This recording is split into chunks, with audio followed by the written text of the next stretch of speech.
Sağlık anlamında koruyucu sağlık hizmetlerinin önemli olduğunu vurgulamak istiyoruz. Son günlerde güncel gündemimizi de meşgul eden konulardan bir tanesi de ilaç dışı ürünlerin özellikle market raflarında yer aldığını ve özellikle de internet üzerinden satışının sağlandığını görmekteyiz. Biz bu konuyu çok önemsiyoruz. Sağlığımız çok önemlidir. Sağlık hizmetinin hekimler tarafından tavsiye edildiği şekilde eğitimini almış eczacılarımız tarafından yönetilerek ilaç dışı ürünlerin de kullanılması gerektiğini düşünüyoruz.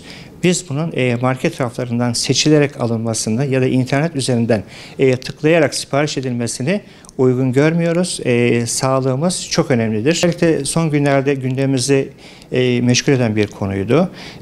Sosyal medyada da işte insertlerle ilaç dışı ürünlerin, gıda takviyelerinin reklam yapılarak halka arz edildiğini üzülerek gördük.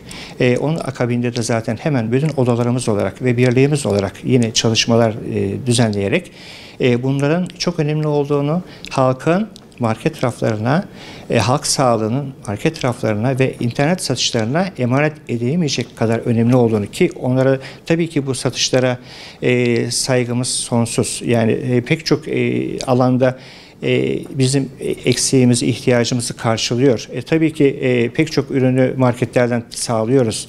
İnternetten özellikle pandemi döneminden kalma alışkanlıklarla pek çok ürünü internetten sağlayabiliyoruz. Bu bir konfor bizim için. Fakat ilaç konusunda, sağlık konusunda bu tip ortamlardan, yani market raflarından ya da internet satışı üzerinden, ki özellikle sahte ilaçların çok karşılaşıldığı internet satışı ortamından bu ürünlerin tavsiye kullanılmaması gerektiğini özellikle vurguluyoruz.